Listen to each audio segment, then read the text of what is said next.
right. Hey, hello, Techster fans. I'm Kane McGuire, and this is another edition of Signing Day Central presented by Origin Bank. And I am now joined by head soccer coach Kevin Sherry. Kevin, welcome to the show. Oh, thank you. Thank you.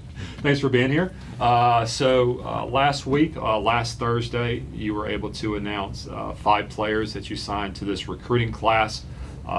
Before we get to each player, talk specifically about this recruiting process, how you're able to find these players, and how you went about the recruiting process with, not being able to have any in-person meetings and whatnot. Yeah, because of COVID, a lot of it's basically an all virtual recruiting class. Yeah. So we've had to do a lot of video research and use some networking that we have to talk to coaches and get a better insight, because sometimes the video doesn't show you everything. So it's a mixture of video and networking that we've managed to find some really good athletes, students, and people. And with these 5 players joining the Louisiana Tech family, what were you specifically trying to address with this class? Just looking at it, seems like defender and maybe getting more speed were some of the points. Yeah, we wanted to fill some gaps that we have in the back line. I know the seniors have a COVID year, so we don't know who's coming back or not yet.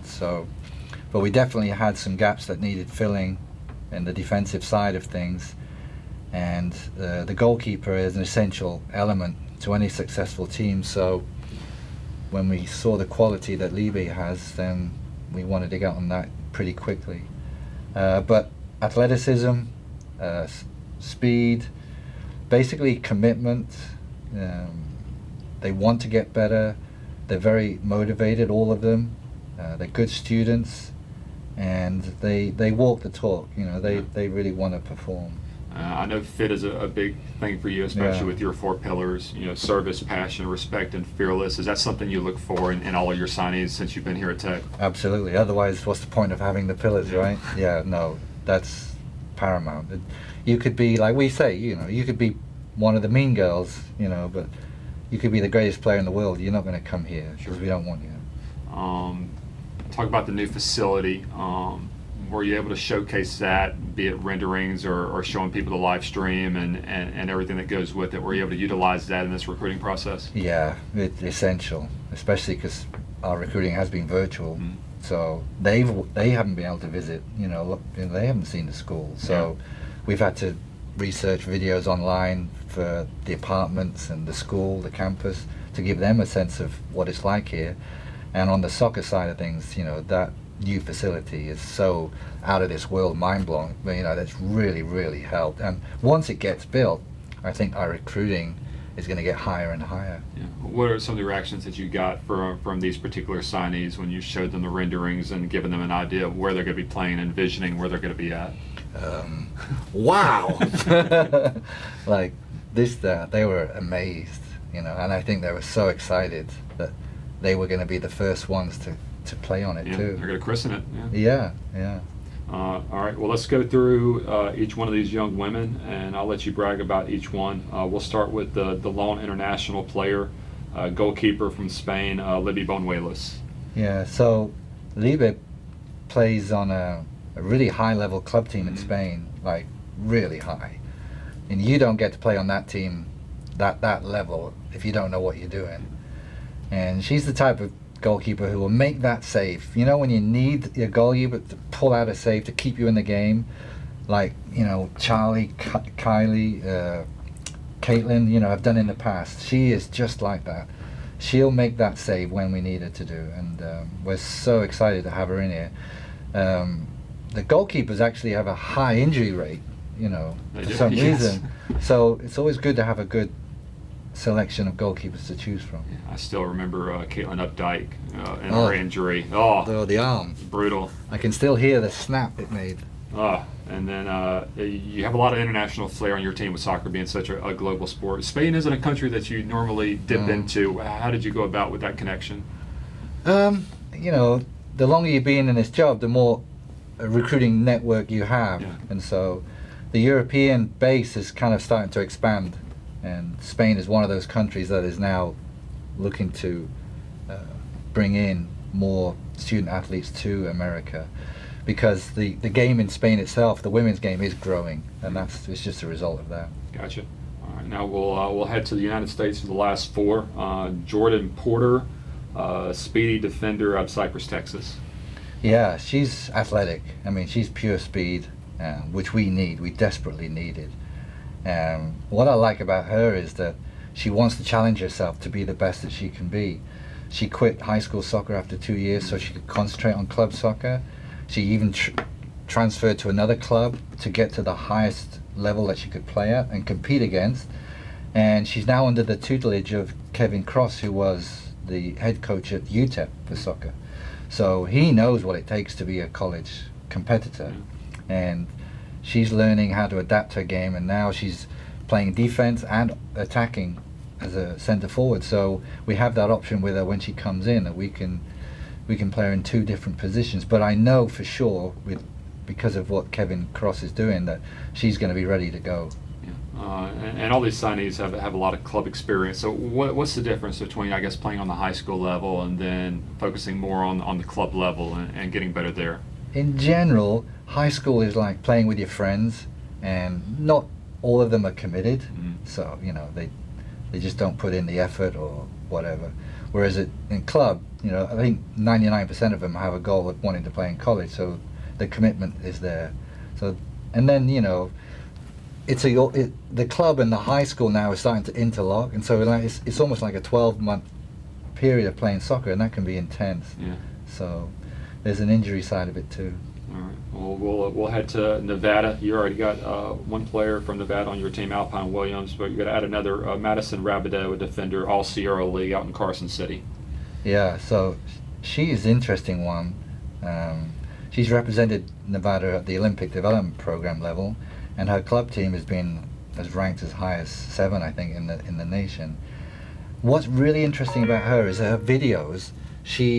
If you look at her each video for each year, freshman, sophomore, junior, senior, you can see a sharp incline of improvement and development. If you only looked at the freshman year and decided, no, I'm not going to take her because she's not good enough, you're missing out on someone who's steep learning curve, development. And I believe that her learning curve is going to keep going when she gets here, that she hasn't reached her ceiling. A lot of others, they reach their ceiling early because of athleticism, strength, power, size, and then they just taper off. I think even though she may be behind them, she's going to end up higher. She reminds me a lot of Lexi LeBlanc, who was here for 4 years. I imagine when you're recruiting these players, you're not just seeing where they're going to fit in year 1 and year 2. You're more projecting what they're going to be like in year 3 and year 4. I think, in general, yes, because we can't always recruit the best players to start from day one. Some you can see potential that others don't see in, and we've had a lot of players that we've seen potential in and developed and worked and made them better that other schools overlooked because they just want to see the end product straight away. And then for your last 2 young women joining the Louisiana Tech family, both from Portland, Oregon, teammates. We'll start with Avery Kyle, a midfielder. Yeah, Avery is I don't know if you know the term, box-to-box soccer player. She'll be in our defensive area, clearing a ball off the line, blocking a shot, and within seconds, she'll be in the other penalty area, receiving a cross and scoring a goal.